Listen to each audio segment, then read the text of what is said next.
Olá, pessoal. Meu nome é Luiz Maia e vocês estão aqui assistindo a primeira aula expositiva, né, gravada, da disciplina Princípios de Economia. Nessa aula, a gente vai começar a discutir as questões do semestre, vai falar um pouquinho sobre economia de maneira em geral e vai começar a falar sobre os princípios de economia, né, aqueles que são alguns dos pilares de todo o pensamento econômico, tá? Bom, no nosso primeiro encontro, né, na atividade síncrona, a gente falou um pouquinho sobre a bibliografia, sobre as datas e os temas que vão ser abordados nessa disciplina. A gente também falou sobre a dinâmica das aulas, né, como que a gente vai fazer, um encontro síncrono por semana, algumas aulas gravadas, algumas atividades que vão aparecer para vocês na forma de formulários eletrônicos, e tudo isso vai compor o nosso processo de avaliação continuada.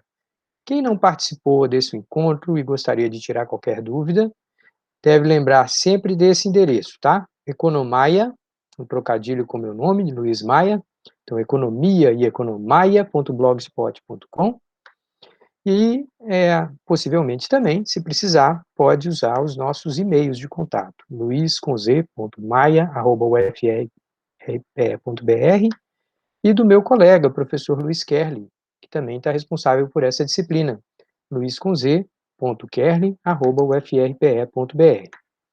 Tá, então, vamos começar a tratar a questão da economia, né? A questão central, que é a própria definição da, da ciência econômica, tá? Então, economia, a raiz da palavra, nos remete lá a um termo muito antigo, que falava sobre a administração de um lar, a gestão de um lar.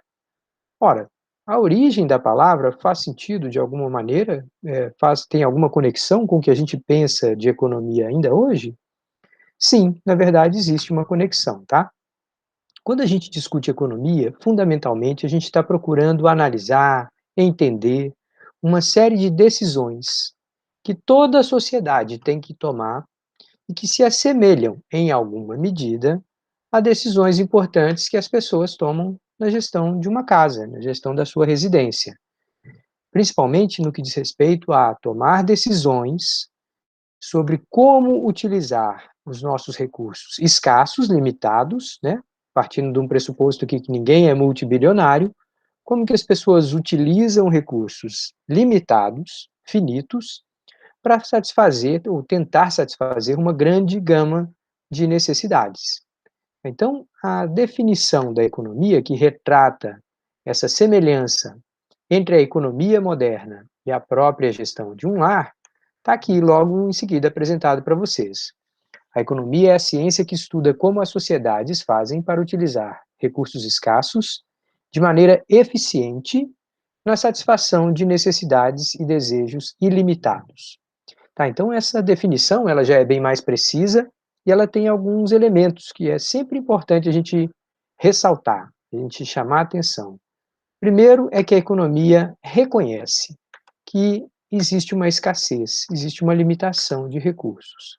Isso é verdade mesmo para as pessoas muito ricas, tá? Se a gente fosse pensar, mesmo uma sociedade muito rica, onde as pessoas têm acesso à renda, têm acesso a comprar muitos bens e serviços, todas elas, por exemplo, só vão completar 15 anos uma vez na vida, só vão ter certas experiências uma vez, vão passar e, de alguma forma, tendem a envelhecer, vão perder os seus momentos, né, de juventude, vão ter um momento de infância, um momento de velhice. Sempre há uma certa limitação nas possibilidades do ser humano. Então, a economia é uma ciência muito característica da realidade humana, em que a gente sempre tem que fazer decisões com recursos limitados, recursos escassos. O segundo elemento a chamar a atenção nessa definição é a ideia de eficiência. E aqui, eficiência, a gente quer dizer a inexistência ou de alguma forma, as tentativas de evitar desperdício.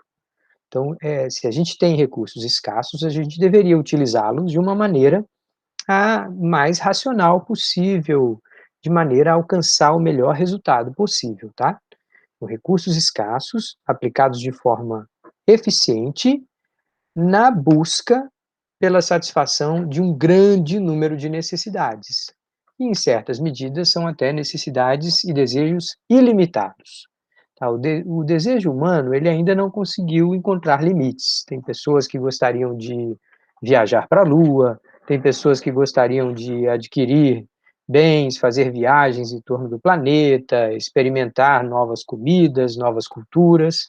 Então, existe uma ampla possibilidade aí de desejos, e como esses desejos são muito, muito, muito, muito maiores do que as nossas capacidades, é preciso que a gente faça escolhas, tá? Então, é disso que fala a economia.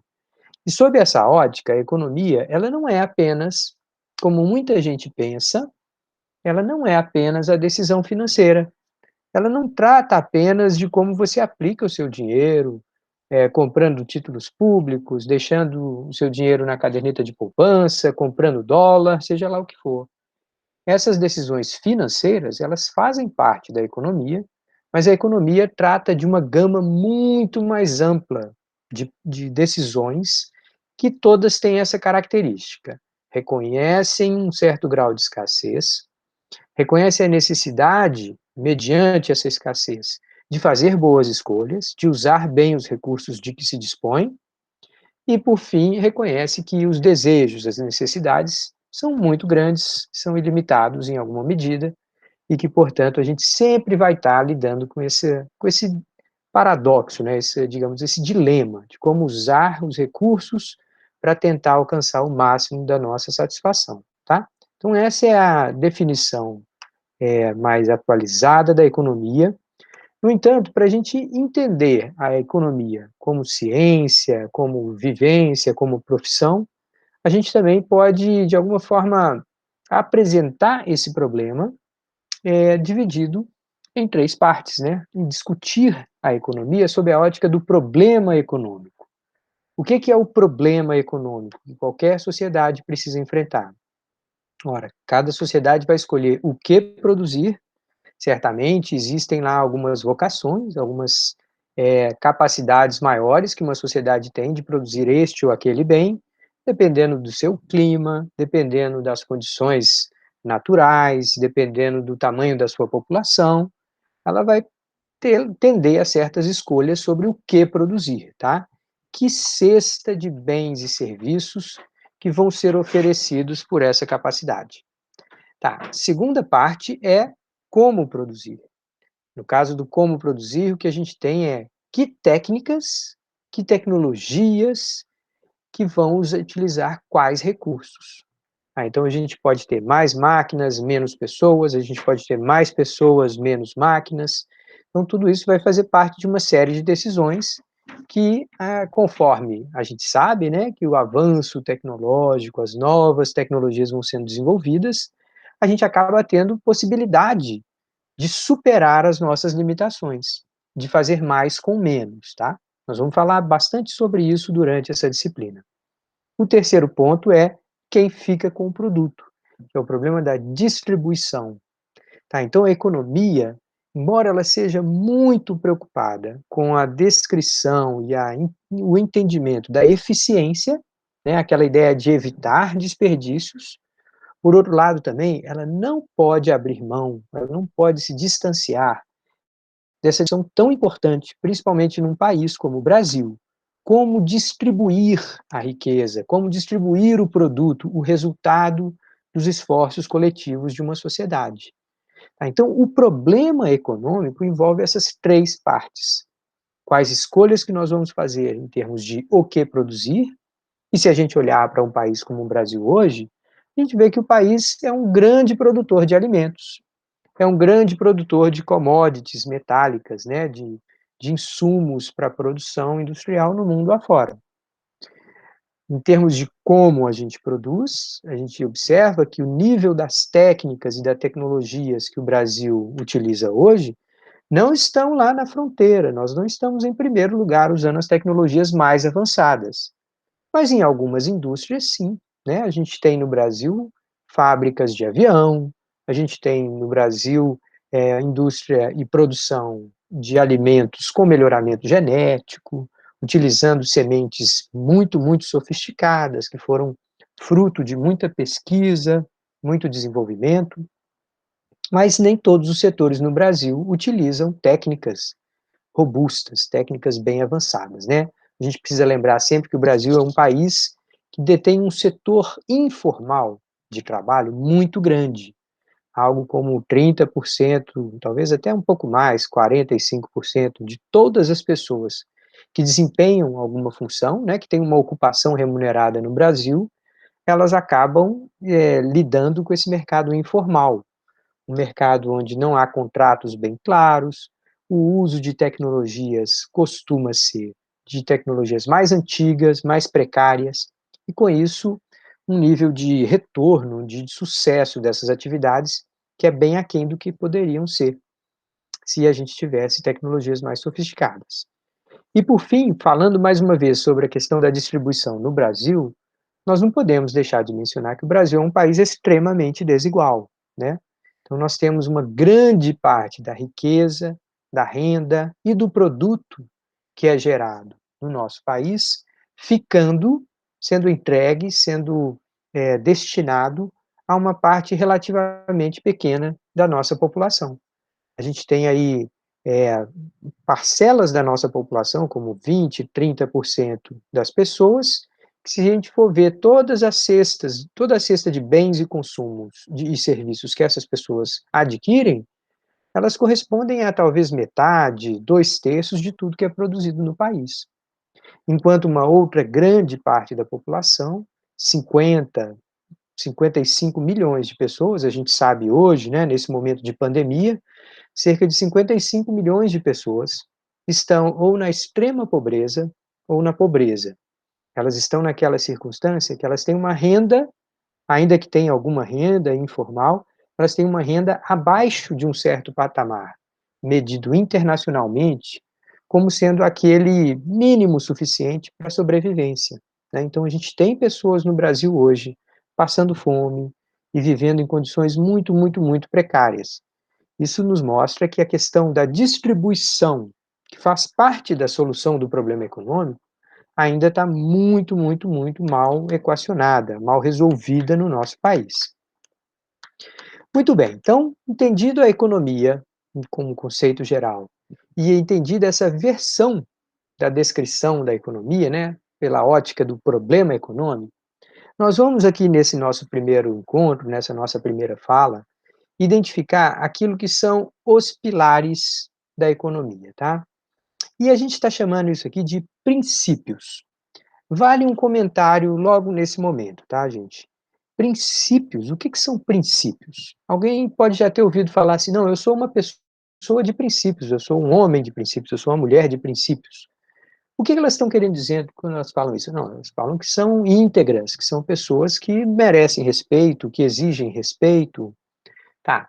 Muitas vezes a ideia de princípios é confundida com a ideia de valores. Não, eu sou um cara de valores, eu tenho valores, eu defendo a família, eu defendo a liberdade, eu defendo a democracia, eu defendo a equidade, a justiça entre os homens. Então, tudo isso são valores, mas muitas vezes princípios e valores acabam sendo duas coisas que são confundidas. Então, a gente vai tomar um certo cuidado aqui e entender o que são princípios, tá? Valores, né, que eu já mencionei anteriormente, são coisas absolutas. Né? Se eu falo assim, um valor como justiça, ética, cidadania, são coisas que não dá para você aceitar meio termo. Você quer ética integral, né? Princípios são outras coisas. Princípios são espécies de valores em movimento, valores aplicados na vida real. Então vamos entender assim, um princípio, se a gente for pensar num princípio da física, é assim, todo corpo tende a manter-se no estado que se encontra até que uma outra força intervenha. Ah, isso é a lei lá do Newton sobre como que os corpos se deslocam, como, enfim. Ah, tá, isso é um princípio, é algo que é observado com muita regularidade, a ponto de ser considerado uma verdade, a ponto de ser considerado uma tendência muito forte e que, salvo algumas exceções, elas tendem a se aplicar em qualquer lugar, em qualquer sociedade. Tá? Então, princípios são conhecimentos muito fundamentais decorrentes principalmente da observação econômica, mas também, em alguma medida, do avanço da ciência, do conhecimento sobre a realidade econômica, e que precisam, digamos assim, orientar todo o pensamento econômico. Se a gente estiver pensando uma nova teoria, se a gente estiver tentando interpretar um novo fenômeno, a gente pode buscar esses princípios e ver em que medida que esses princípios se observam numa determinada situação. Tá? Então, pode parecer um pouco ainda meio abstrata essa ideia de princípios, mas na hora que a gente colocar exemplos, isso vai ficar um pouco mais claro, tá? Vamos ao primeiro exemplo. Primeiro princípio. As pessoas e as sociedades se deparam com escolhas conflitantes. Pronto. Existe uma expressão em inglês para escolhas conflitantes que é trade-offs. Trade-offs é simplesmente ou você faz uma coisa ou faz outra. Não tem como fazer as duas coisas. Ou você estuda ou você assiste TV. Não dá para fazer as duas coisas ao mesmo tempo, embora muita gente ache que dá. Tá, então, escolhas conflitantes é o fato de que qualquer um de nós, sejamos uma pessoa individual, seja um país, não pode conquistar tudo, não pode ter tudo. É preciso abrir mão de certos ganhos, certas vantagens, para ter outras. A gente faz isso quando a gente chega numa loja e fala: "Ah, eu vou comprar essa camisa ou aquela". A gente faz isso quando a gente recebe o nosso salário e decide: "Não, eu vou poupar uma parte e a outra eu vou gastar". A gente faz essas escolhas toda hora. E isso acontece tanto no nível individual, cada pessoa fazendo escolhas conflitantes, como no nível nacional, de um país, de uma prefeitura, de um município, de um estado, tá? Todos nós precisamos fazer escolhas. Aí você pode falar assim: "Bom, Luiz, mas isso é um princípio muito mais do que econômico, é um princípio fundamental da realidade, da experiência humana". Sim, é verdade, mas perceba que aqui a gente tem já essa lógica da economia. A economia não é a ideia de a gente fazer o melhor com limitações, diante de limitações? Pronto, então se eu tenho que escolher entre A ou B, eu vou tentar fazer aquele que me traz maior satisfação. Ah, tá. Então, de alguma forma, há uma natureza econômica nessa situação. Toda vez que a gente se depara com escolhas que são excludentes, ou eu faço uma ou eu faço outra, eu tendo a ver ali como aplicável o pensamento e o conhecimento econômico. Tá, vamos para o segundo. O custo de alguma coisa é o valor daquilo que você abre mão para obtê-la. Assim, mas isso está bastante trivial também. Eu chego lá para comprar uma blusa, uma jaqueta jeans. Quanto custa essa jaqueta? Bom, ela custa R$ 300, R$ 200. Então, o custo vai ser o volume de recursos que eu tive que abrir mão para receber, para ter aquele bem e poder levá-lo para casa, fazer parte da minha propriedade. Mas essa ideia de custo simplesmente financeiro, às vezes ela acaba ficando perdida quando a gente vê que existem outras formas de transação. Então vamos pensar, por exemplo, qual que é o custo de se fazer economia, de se estudar para veterinária. Qual é o custo de se investir, de se dedicar a uma profissão, para ser cientista de consumo, para ser economista, para ser administrador? Ora, alguém poderia falar: "Bom, deixa eu ver o que eu tenho que despender para fazer um curso superior. Ah, eu tenho que pagar mensalidade. Ah, não, mas espera aí, a Rural é uma universidade pública, portanto eu não pago nada, então não tem custo". Opa, espera lá, não é bem assim. Todo mundo que estuda na Rural sabe que para estudar na Rural, você vai investir, vai gastar, vai aplicar muito tempo da sua vida. Primeiro tentando entrar, né, passando pelo SISU, passando por esse grande funil que tem para a entrada na universidade pública. Quem consegue passar, e vocês todos que estão aqui venceram essa etapa, sabe que investiram muito, utilizaram muito do seu tempo, do seu esforço, do seu talento para conseguir entrar na universidade pública. Uma vez que entraram, mesmo que a Rural não cobre mensalidade, a Rural cobra presença. é preciso que vocês venham às aulas, é preciso que vocês se matriculem na etapa certa, é preciso que vocês façam as provas, que vocês se dediquem, façam leituras, se esforcem para aprender. Ora, mas então o que eu estou abrindo mão como estudante, o custo que eu tenho para alcançar uma formação superior, envolve todo o tempo que eu investi dedicando-me aos estudos, às leituras, a fazer prova, a assistir aula. Então eu estou abrindo mão de quê? Eu estou abrindo mão de lazer, eu estou abrindo mão de parte da minha juventude, eu estou abrindo mão de dias belíssimos ensolarados aqui na capital de Pernambuco, eu estou abrindo mão de ir à praia. Tudo bem que a gente está em pandemia, ninguém está podendo fazer muita coisa, mas eu estou abrindo mão de outros lazeres, outros desfrutes, outras coisas que eu poderia fazer. E em alguns casos, as pessoas estão abrindo mão de um emprego. Tem gente que não precisa, né, os pais têm uma condição um pouco melhor para garantir o tempo, um recurso para a pessoa poder estudar sem ter que trabalhar ao mesmo tempo, mas boa parte dos cursos da Rural são cursos noturnos, ou seja, são pessoas que trabalham o dia inteiro e quando chega de noite, elas têm que abrir mão da nona, da décima primeira hora do dia, depois de já terem entregue 8 horas lá para o seu trabalho, para o seu chefe. Então, imagina como é muito caro, né, para essas pessoas, depois de trabalhar um dia inteiro, 8 horas, pegar um ônibus nesse belíssimo sistema de transporte da região metropolitana de Recife, me perdoem a brincadeira, porque aquilo é realmente uma lástima, então, se deslocam, às vezes, 1 hora, 2 horas e meia num ônibus para chegar à Universidade Federal Rural de Pernambuco, e aí sim, passar mais 3 horas, 3 horas e meia estudando. Então, o custo de obter uma formação superior é muito elevado, mesmo que você não pague mensalidade, tá? Então, essa ideia de custo, que não é apenas o custo financeiro, vai estar presente em toda a ciência econômica, em todo o pensamento econômico, tá?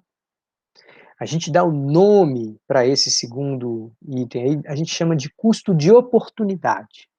Aquilo que você abre mão para fazer uma determinada escolha, tá? Então a gente chama isso de custo de oportunidade. Só para, assim, não me estender muito, mas só para ver se todo mundo entendeu aqui a minha explicação, tá? O custo de oportunidade de uma pessoa que é formada em, será, cirurgia, neurocirurgia, um neurocirurgião. Imagina quantos anos que esse cara estudou para aprender a pegar um bisturi, abrir a cabeça de alguém sem provocar dano, sem provocar sequelas naquele paciente. Então, o número de horas, a especialidade, a qualidade daquele profissional é muito, muito, muito alto. É por isso que quando você vai na fila de uma lotérica, quando você vai no shopping, é difícil encontrar um neurocirurgião ali. A hora do tempo dessa pessoa é muito, muito, muito, muito cara. É muito mais fácil ele contratar uma outra pessoa para ir pagar as contas dele, ou para ir fazer algumas compras para ele. Tá, por outro lado, se você é uma pessoa jovem, ainda não se formou, não tem uma profissão ainda muito bem estabelecida, faz aqui alguns bicos e consegue alguma renda ali, qual é o seu custo de oportunidades para dedicar 1 hora, 2 horas a alguma coisa? Ora, você teria que abrir mão de outras remunerações, mas talvez sejam pequenas. Eu não estou dizendo que o neurocirurgião presta, é uma pessoa importante, e o tomador de conta de carro são pessoas de valor diferente. Eu estou dizendo é que no mercado, a hora de trabalho de cada uma dessas pessoas é muito, muito, muito diferente a valorização, né? O valor de 1 hora de trabalho de um neurocirurgião pode salvar vidas, pode salvar a vida de uma pessoa.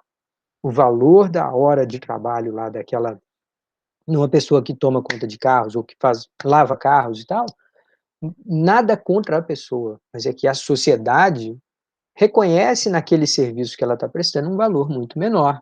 Tá? Então, o custo de oportunidade das pessoas vai ser diferente conforme elas tenham mais qualificação, sejam capazes de contribuir de maneira muito mais expressiva, muito mais intensiva com os ganhos da sociedade em geral, tá? Tá.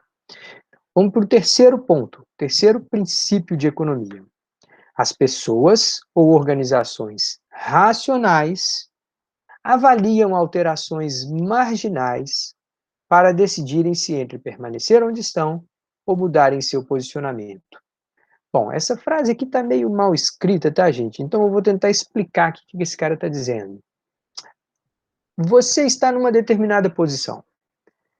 Para se mover, para mudar a sua posição, a sua tendência é falar assim: ao me mover, eu vou ter mais ganhos do que perdas? Se eu tenho mais ganhos do que perdas, então eu devo me mover. Pelo menos se eu sou considerado uma pessoa racional.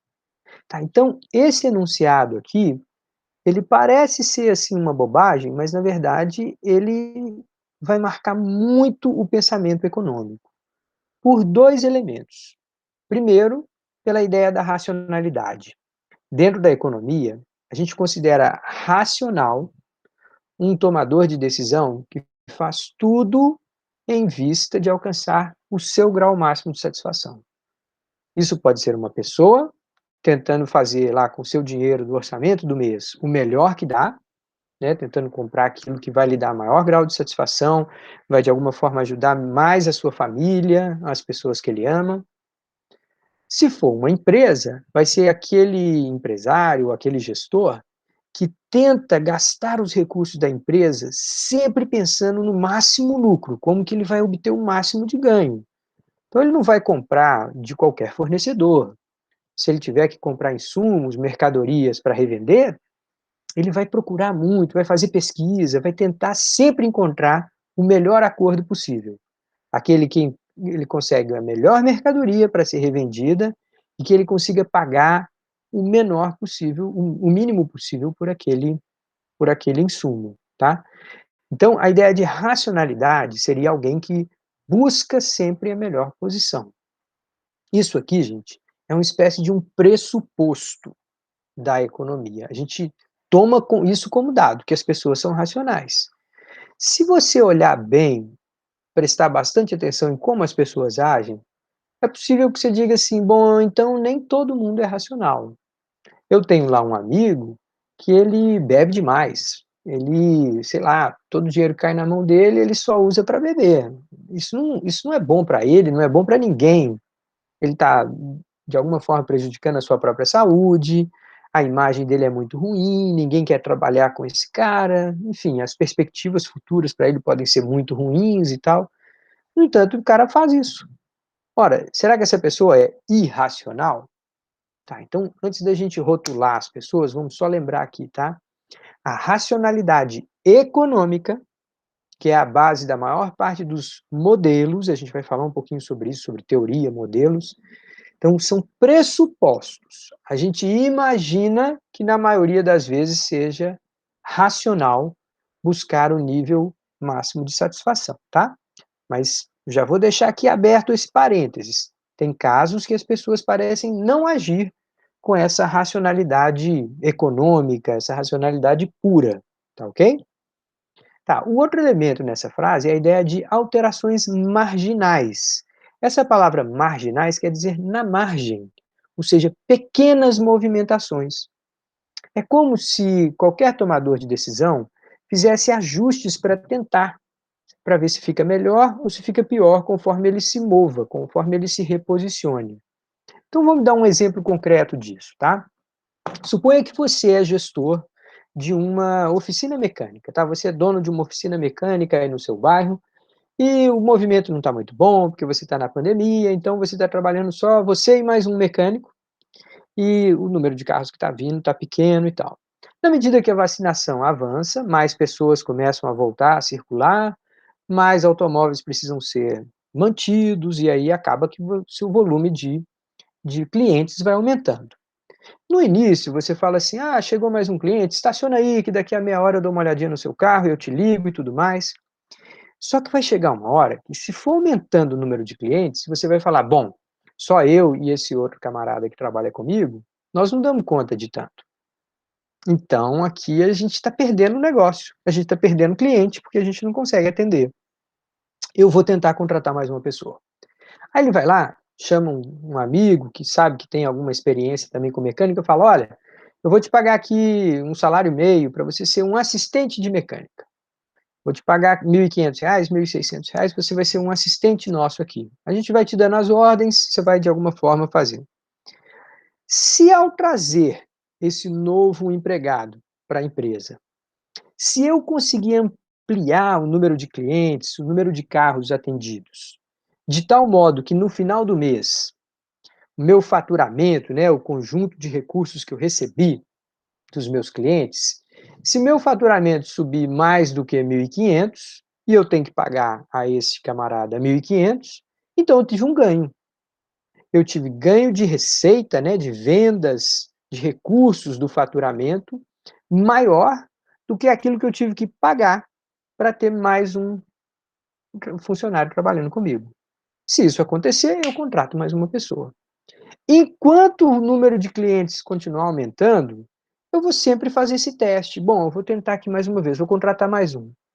Agora que suponha que eu recebi uma ligação de um primo meu falando assim: "Olha, estou precisando de emprego, eu sei que a sua oficina aí está crescendo, será que eu não podia trabalhar com você e tal, parará, pororô". "Bom, tudo bem, eu não sei se eu posso e tal". "Bom, vem cá, nós vamos fazer uma experiência". Aí eu trago essa pessoa adicional para minha empresa. Só que no final do mês, quando eu vou ver, eu tenho um compromisso de pagar a esse cara também R$ 1.500, mas quando eu for ver o total do meu faturamento lá, eu vi que ele cresceu só R$ 500. Então, entre contratar essa última pessoa e não contratar, se eu contratei, eu tive uma perda de R$ 1.000. Eu ainda tive que pagar 1.500 para ele, mas a quantidade de benefícios adicionais que o trabalho dele trouxe para a empresa era menor do quanto que eu tinha que pagar para ele. Então, nesse caso, eu vou ter que chamar e falar: "Olha, amigo, infelizmente não deu certo, a gente aqui está lutando ainda muito para crescer. Quem sabe na próxima oportunidade a gente tem o seu número, a gente te liga depois". Então, a decisão desse gestor ou desse proprietário aí de uma oficina mecânica envolve fazer pequenos ajustes na quantidade de pessoas que ele contrata, de modo a ver se ao contratar uma pessoa eu ganho com o trabalho dessa pessoa mais ou menos recursos do que eu tenho que pagar para ela. Se eu tiver um ganho líquido, ou seja, se eu tiver um ganho na margem, né, já tinha 7 pessoas trabalhando para mim, foi a oitava, se na margem eu tive um ganho líquido, então, essa é uma decisão racional, eu vou aumentar o total do meu retorno como empresa. Tá. Então esse é o terceiro princípio da economia. O quarto princípio da economia diz assim: as pessoas, as firmas e a sociedade como um todo reagem a incentivos na definição dos seus comportamentos. Gente, mais uma vez, tá? A gente tem entendido a ideia de que princípios são como se fossem regularidades, né? Coisas que a gente encontra com muita frequência.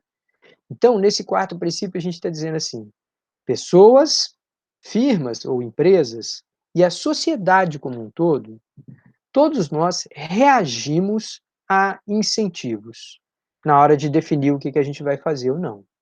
Tá, então, se a gente faz alguma coisa e aquilo nos traz ganhos, a gente tende a repetir, a fazer mais. Se a gente tem sofrimento, tem dor ao fazer alguma coisa, a gente desiste e não faz mais. Então, imagine uma pessoa que vai experimentar bungee jump, né? Ele vai pular lá com aquele elástico amarrado no pé, vai para um lugar bem alto, salta lá de cima, pula, a corda estica, ele morre do coração e tal. Na hora que alguém desce ali e vai colocar, e aí, você gostou? O cara fala assim: olha, foi uma experiência difícil, mas eu nunca mais quero fazer isso. Então, ele teve mais sofrimento do que ele teve prazer com aquela experiência. Uma outra pessoa vai lá, faz o mesmo trajeto, pula lá de cima, cai, na hora que volta fala: "Foi demais, foi incrível, eu quero ir de novo, vou fazer agora, para mim eu vou fazer 10 vezes". Tá, então, cada um de nós sabe, digamos assim, onde o sapato lhe aperta, e conforme a gente veja ganhos ou perdas, prazeres ou sofrimentos, a gente tende a reagir, tá? Se a gente for pensar por um certo lado, as empresas funcionam assim, né? As empresas olham para os funcionários e falam assim: quem é aqui que está dando mais o sangue? Quem é que está vestindo a camisa da empresa? E aí vão lá, pegam essas pessoas e pagam um pouquinho a mais, dão uma promoção. Não pode perder aquele servidor, aquele colaborador. Ao fazê-lo, o que a empresa está pensando é assim: não, eu vou dar um incentivo, essa pessoa que recebeu o incentivo vai trabalhar ainda mais motivada, vai ficar mais feliz, e os outros que não receberam incentivos vão falar assim: poxa, por que que eu não fui promovido? Por que que eu não recebi um aumento? Ah, na certa eu tenho que fazer as mesmas coisas que esse outro cara fez. Tá? Então, as empresas, as pessoas em geral, elas reagem a incentivos. Tá? Incentivos funcionam. Se a gente estabelecer regras, normas, leis num país, a gente de alguma forma está criando incentivos. Ó, se você fizer tal coisa, você vai preso. E ao estabelecer essa estrutura de incentivos, a gente quer conduzir ou auxiliar as pessoas a tomarem um comportamento mais saudável para todo mundo, tá certo? Então isso é um princípio também muito regular, observado seja no Brasil, seja na Inglaterra, seja em qualquer lugar. Vamos para o quinto princípio de economia, tá? O comércio, representado por mercados nacionais ou internacionais, pode beneficiar todos. Gente, olha bem como essa frase está dizendo, tá? Então, eu vou para o mercado, chego lá, eu estou indo para vender. Eu vou vender esse meu celular usado aqui. Falo, ó, poxa, o celular me serviu muito, mas eu estou de olho em outro modelo, está na hora de me desfazer desse aparelho. Então eu vou para o mercado ou encontro com alguma outra pessoa, um potencial comprador, e falo, ah, tá aqui, ó, estou querendo vender esse celular, ele é muito bom, ele tem isso, tem aquilo, tem aquele outro, ele está bem novinho, tem pouco tempo de uso e tudo mais. A pessoa pode olhar e falar, bom, não, deixa eu analisar o seu produto aqui. Ele fala, não, pelo que eu estou vendo aqui, eu acho que eu dou R$ 300 nesse celular. Aí eu falo, opa, peraí, R$ 300? O que eu precisava lá para dar entrada no outro que eu quero pagar, eu só precisava de 200. E eu achava que esse celular nem valia 200, agora tem alguém me oferecendo 300. Então eu consigo vender para essa pessoa o meu celular que eu achava que valia 200, eu vendi por 300. Só que essa outra pessoa também vinha procurando celulares há muito tempo. E os que ele encontrava eram de muito baixa qualidade. Estava mal conservado, a bateria já não estava durando muito tempo, às vezes tinha um pedaço da tela que estava trincado, enfim. E aí esse cara estava vendo preços altos e qualidade baixa. Quando ele viu o meu celular à venda, com uma boa qualidade, ele falou: não, esse eu não posso perder a chance, eu vou oferecer um bom valor por ele. E ofereceu 300. Então, numa negociação como essa, na compra e venda de um produto usado, é possível que ambas partes tenham ganhos. Por que que isso acontece, gente? Porque cada um tem um grau de prazer, de dor com uma determinada atividade. Então, um outro exemplo nessa mesma linha, pegue assim, Luiz Maia, você resolveu ser professor, você dá aula. Sim, eu dou aula. Tem algumas pessoas que são muito tímidas, que não gostam de falar em público, que têm dificuldade em, às vezes, organizar as ideias para falar durante longos períodos, que não gostam de se expor, pronto, gostam da privacidade, gostam de ficar mais na delas e tal. Para essas pessoas, a atividade de um professor que vai para frente de um público, às vezes de 30, às vezes de 40, mas às vezes de 100, 200 pessoas, isso pode ser torturante para essas pessoas. Então, cada um de nós temos preferências, temos gostos diferentes, e aí nós avaliamos as coisas com patamares distintos. Eu considerava que aquele produto valia 200, quando vendi por 300, eu achei que eu saí no lucro. Aquele cara que comprou considerava que o produto valia 400, e ao comprar por 300, ele acha que saiu no lucro. Então, o comércio, ele pode beneficiar a todos. A palavra pode aqui é muito importante. Por quê? Porque tem economistas que acham que o comércio sempre beneficia a todos. E isso é uma tese muito controversa, tá? Nós sabemos que é possível um país ou uma pessoa perder numa troca comercial. Só para dar um exemplo disso, tá, gente? Na história do Brasil, ao longo aí do século XX, lá para os anos 50, 40, os melhores economistas no Brasil perceberam que tudo que o Brasil vendia lá fora ficava cada vez mais barato. E tudo que o Brasil tinha que comprar lá de fora, principalmente tecnologia, máquinas, estava cada vez mais caro. Então, com o passar do tempo, aquilo que a gente vendia era insuficiente para comprar aquilo que a gente precisava. Em outras palavras, nas trocas internacionais, o Brasil empobrecia. Daí, uma série de economistas, de governos, resolveram entender que a gente precisava mudar a nossa matriz de produção. A gente precisava, de alguma forma, alterar as estruturas do nosso país. E foi isso que eles fizeram, foi ali que eles investiram, tá? Tá, então, o comércio, mercados nacionais ou internacionais, podem beneficiar a todos, mas não necessariamente o fazem. Vamos para o sexto princípio de economia. Mercados são, em geral, uma boa maneira de organizar a atividade econômica. Tá, então vamos lá. Parece ser óbvio, se a gente está falando de economia, que haja mercados. Mas mercados, quando a gente entende mercados, a gente está falando de uma gama muito grande de compradores e vendedores que tentam fechar acordos. Na maior parte das vezes, esse tipo de arranjo traz soluções para os problemas econômicos. Mas para algumas coisas não dá. Vamos dar um exemplo de um mercado que eu acho que ninguém gostaria que fosse assim, de comprar e vender? Imagina que a justiça fosse de comprar e vender. Imagine que você fosse levado lá, acusado de algum crime, e aí chegava lá e você falava assim: ah, não, seu juiz, olha, não me condena não, porque eu te pago isso aqui, eu te dou um dinheiro aqui, você me paga.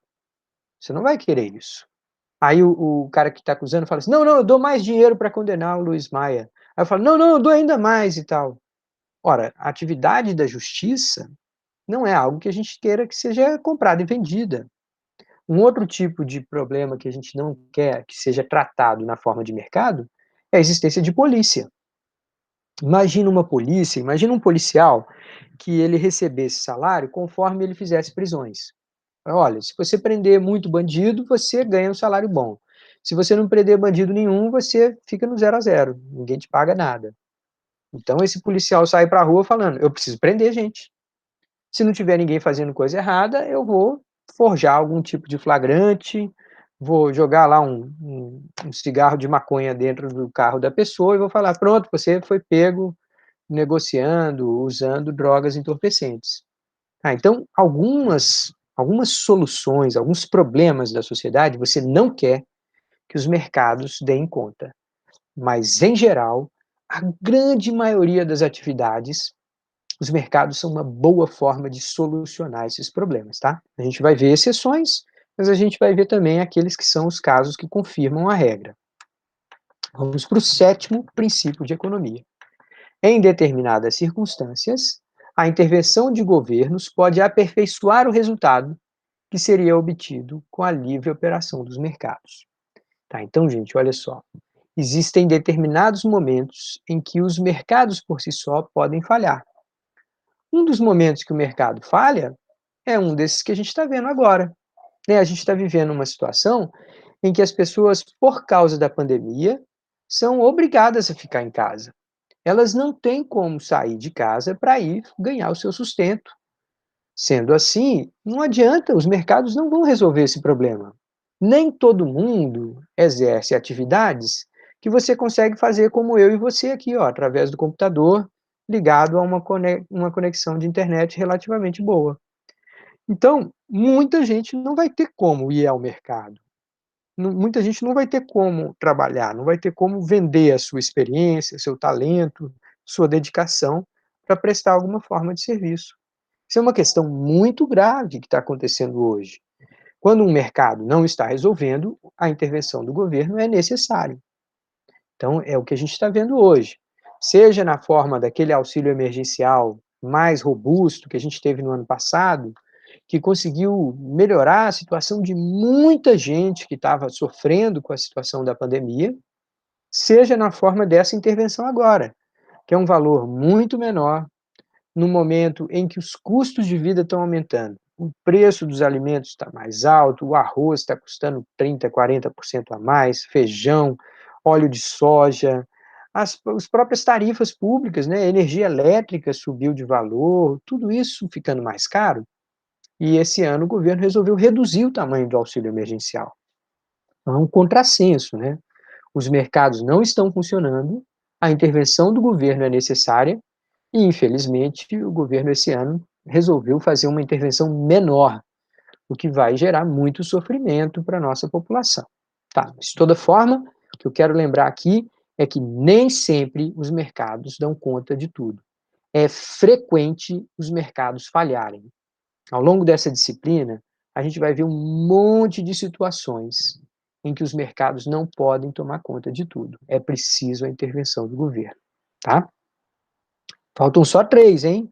Vamos para o 8º princípio de economia.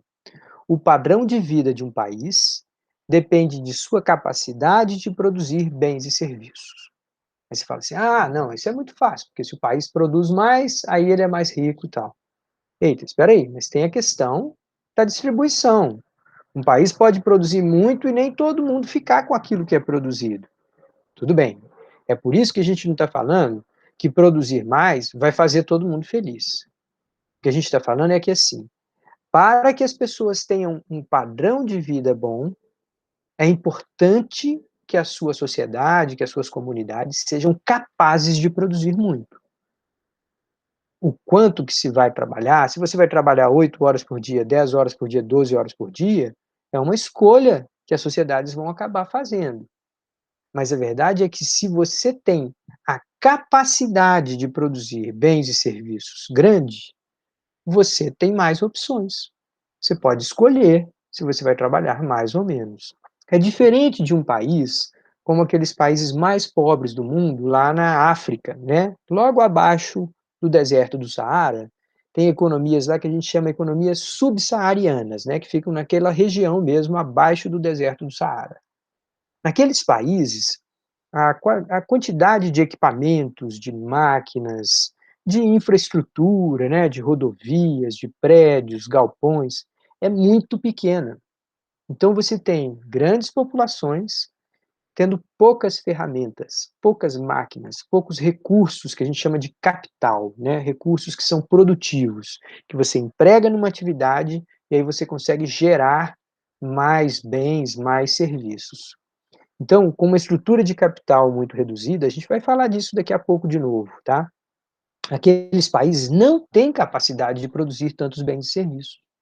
Na medida que a população cresce, a pobreza, a fome, a miséria vai aumentando, né? Então, quer dizer, uma coisa triste, porque a população maior deveria significar mais possibilidade, mais talento, mais braços, mais força, mais energia para um país.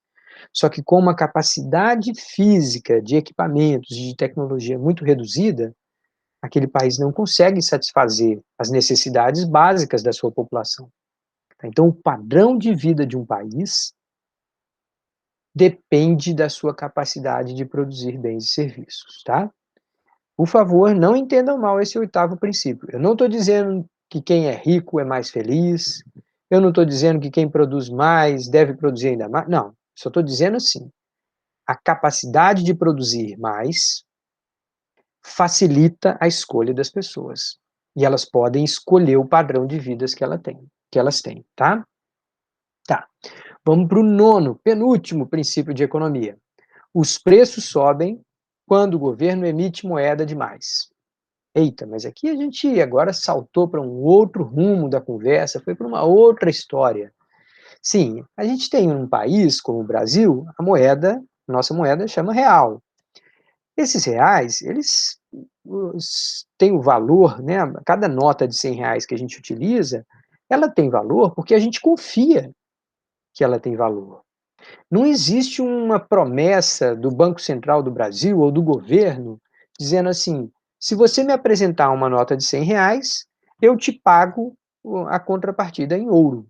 Eu te pago a contrapartida em metais preciosos de alguma sorte. Não, não existe nenhum compromisso assim. essa moeda de R$ 100, ela só vale R$ 100, porque na hora que eu vou trocar, aquela outra pessoa que está lá me vendendo alguma coisa, reconhece o mesmo valor. Então nós temos uma moeda que ela é chamada fiduciária.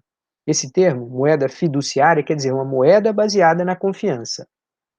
Se o governo, sabendo disso, vai lá e imprime mais moeda e começa a comprar coisas no mercado, de uma hora para outra, vai ter muito mais moeda circulando do que livros, carros, celulares, telefones, enfim, automóveis circulando. Se tiver muito mais moeda do que bens e serviços, a tendência é que essas moedas vão disputar quem consegue comprar o bem e serviço. Se elas começam a disputar os bens e serviços, a tendência é que esses bens tendem a ficar um pouco mais caros. Então, toda vez que o governo emite moeda demais, a tendência é que a gente tenha inflação, os preços dos bens e serviços sobem. Atenção para essa frase aqui, que a gente não está dizendo que toda vez que os preços sobem, é porque o governo emitiu moeda demais. Tá? A gente pode ter problemas na produção de alimentos, vamos dizer, um clima muito ruim, choveu pouco, aí se produz pouco alimento, e aí quando a gente vê o preço dos alimentos sobe muito. Não tem nada a ver com a quantidade de moeda que o governo emitiu, tá? Então, a inflação pode acontecer por muitas razões. O que a gente está dizendo com esse nono princípio é que toda vez que o governo emite moeda demais, o que a gente observa é uma pressão inflacionária, é aumento de preços, tá? Então, é isso que a gente está querendo dizer. Nós vamos discutir bem mais essa situação mais adiante, tá? E para terminar essa nossa primeira aula, essa nossa primeira fala, né, esse nosso primeiro encontro, vamos falar aqui do 10º princípio de economia. As sociedades enfrentam um trade-off, ou seja, uma escolha conflitante, de curto prazo entre inflação e desemprego. Tá, então, qual que é a ideia por trás desse princípio, né, dessa regularidade? Esse fato que foi enunciado aí, mas ele foi enunciado porque ele já foi observado no Brasil, na Alemanha, nos Estados Unidos, em todo lugar acontece desse mesmo jeito. Daí a gente considerar isso um princípio da economia, tá? Esse 10º princípio está falando é que os governos muitas vezes dão uma de espertinhos. E eles falam assim: eu sei que eu não tenho dinheiro para pagar todas as minhas contas, mas eu vou encomendar um monte de serviços, vai gerar produção, a indústria vai crescer e tudo, e depois, na hora que chegar a conta, já terminou meu mandato. Eu já não estou aqui, eu já não preciso preocupar com isso. Então, no Brasil do passado, que a gente não tinha uma lei chamada Lei de Responsabilidade Fiscal, isso era muito comum de acontecer. Então, no finalzinho do mandato, para livrar a cara e para terminar o seu mandato com uma boa imagem, com popularidade, um governante chutava o pau da barraca no controle das finanças, do dinheiro público, contratava um monte de obras, começava um monte de serviços e falava assim: pronto, ó, terminei o meu mandato fazendo toda a economia crescer, está todo mundo feliz. Só que lá na frente, quando a gente via essa farsa, né, do governo tentando fazer a economia crescer, ela acabava não sendo sustentável. E o que a gente via, a consequência, era que o desemprego rapidamente ia subir.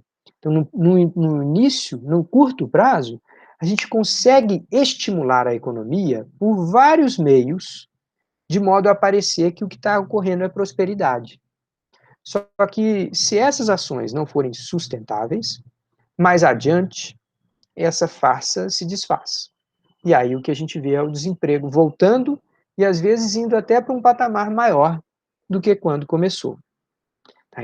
Então existe aí um problema que muitos governos mundo afora conseguiram enganar as suas sociedades, criando uma falsa sensação de prosperidade, mas que mais cedo, mais tarde, o que a gente via era isso gerando inflação e desemprego, tá?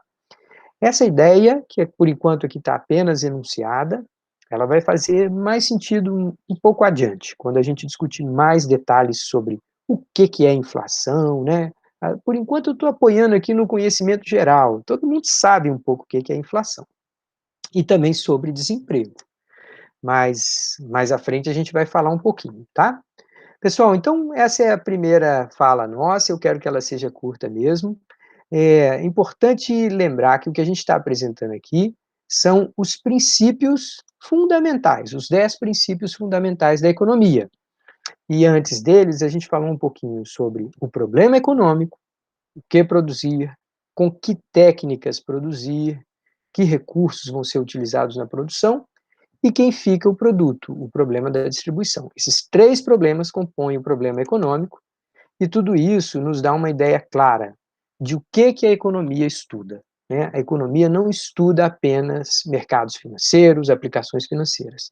Ela estuda também como que a sociedade faz escolhas das mais diferentes características para tentar usar os seus recursos limitados, sem desperdício, e tentando, com isso, alcançar o nível de satisfação mais alto possível.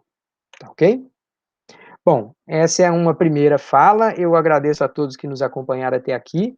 No próximo vídeo, provavelmente, eu vou estar acompanhado do professor Luiz Kerli, e nós vamos trazer mais ideias interessantes que depois serão discutidas em sala. Tá ok? Um abraço a todos e até a próxima.